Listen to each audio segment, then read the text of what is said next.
मध्य प्रदेश के transport commissioner Mukesh Jain सोमवार को इंदौर पहुंचे, जहां उन्होंने परिवहन कार्यालय में पत्रकारों से चर्चा करते हुए प्रदेश की ट्रैफिक व्यवस्था और नए नियमों को लागू करने की जानकारी दी। Civil aviation minister Jyotiraj Scindia के सबसे खास अधिकारियों में गिने जाने वाले मध्य प्रदेश में transport commissioner IPS Mukesh Kumar Jain सोमवार को इंदौर पहुंचे, जहां उन्होंने मध्य प्रदेश सरकार की ट्रांसपोर्ट को लेकर बनी नीतियों की जानकारी दी।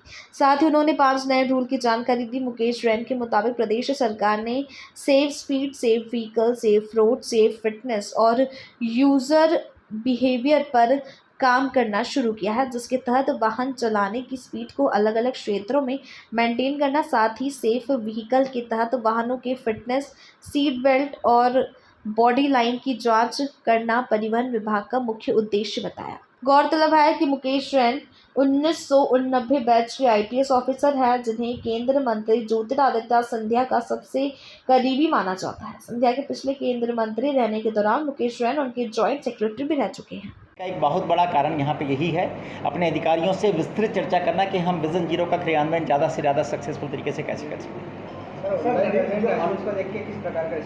सॉरी, मैं आपके प्रश्न नहीं।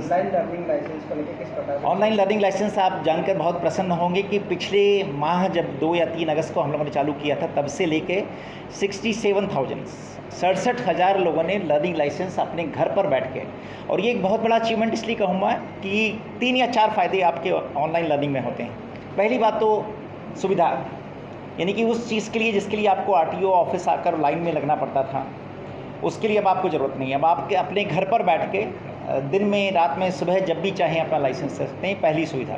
दूसरी, आपके समय और आपके ईंधन की बचत है। ना आपको कोई गाड़ी लेना है, ना आपको मोटरसाइकिल लेना है, ना कोई किराए की टैक्सी लेना है, ना आपको 2 घंटे की छुट्टी लेना है अपने ऑफिस से। आप सीधा जब जब चाहें आप। तीसरी सबसे बड़ी बात है कि अब आपको अनिश्चितता नहीं है कि मेरे लाइसेंस की एप्लीकेशन का क्या हो रहा है। यदि आपका एप्लीकेशन एक्सेप्ट कर लिया है सिस्टम ने, तो वो आपको OTP देगा, आप टेस्ट दे सकते हैं। टेस्ट में आप फेल हुए हैं या पास हुए हैं, आपको तत्काल पता चलेगा, तो कोई अनिश्चितता नहीं है। और यदि आप टेस्ट में पास हो गए हैं, तो तत्काल आपका लर्निंग लाइसेंस डाउनलोड हो जाएगा। तो अनिश्चितता जैसी कोई चीज़ नहीं, कोई मिडिल मैन नहीं है, आपको पता रहेगा कि मेरा एप्लीकेशन स्वीकार हो गया है। चौथी चीज़ ये है कि उसमें कोई गलतियाँ हमारी तरफ से नहीं होंगी। पहले आप कह सकते थे कि मेरा फॉर्म में तो मैंने ये नाम लिखा था, RTO बाबू ने कुछ और कर दिया। अब आपके आधार कार्ड में जो नाम लिखा गया है, आपके पिता का नाम, यदि वहाँ गलती है तो गलती होगी, यदि वो पूरी तरह सही है तो वो सही तरीके से रहेगा। तो ये सारे फ़ायदे उन 67,000 लोगों ने पिछले 1 माह में उठाए हैं। हमारा औसत है लगभग 10 लाख लोग लर्निंग लाइसेंस प्रति वर्ष हमारे विभिन्न RTO कार्यालय से लेंगे, उन सभी को फ़ायदा होगा। और मूल उद्देश्य ये है कि ये सब लोग युवा हैं, आप जानते हैं, और युवा वर्ग हम नहीं चाहते कि RTO की लाइन में लगे। वो अपना वो काम करे जिसके लिए देश की अर्थव्यवस्था और अपनी खुद की अर्थव्यवस्था में जो है वो भागीदार हो सके। सर, ऑनलाइन लर्निंग लाइसेंस को लेकर सवाल हमेशा उठता है कि इसमें जैसे कि मैं यहाँ पे पहले आके लाइसेंस लड़ा था, तो मैं सामने खड़ा होता था, अब मेरी जगह कौन टेस्ट दे रहा है, इसके लिए कोई एक पूछिए। मैं अपने अपनी बात रखिए, पहला कोई दौरा है कि आने का कारण क्या? मैं अपने उज्जैन और इंदौर संभाग के अधिकारियों से मिलने आना चाहता था। कुछ हमारी योजनाएं जो पहले से चल रही हैं, CM हेल्पलाइन के प्रकरणों का निराकरण, त्वरित निराकरण, उसके बाद में हमारी जो ऑनलाइन लर्निंग लाइसेंस की सेवा प्रारंभ हुई है, उसके अलावा भी हम लोग किस तरह की परिवहन सेवाएं दे रहे हैं, उनके बारे में चर्चा करना। अभी आप लोगों ने कुछ अखबारों में पढ़ा होगा, रिसेंटली हम लोगों ने विजन 0 करके सड़क सुरक्षा के बारे में एक प्रोग्राम लॉन्च किया है, उसके बारे में भी मैं अपने अधिकारियों से चर्चा करना चाहता हूँ। अन्यथा हम अपने कर्मचारी अधिकारियों से मिलकर, और कोई समस्याएँ नहीं हैं, उसके बारे में बात करना चाहता हूँ।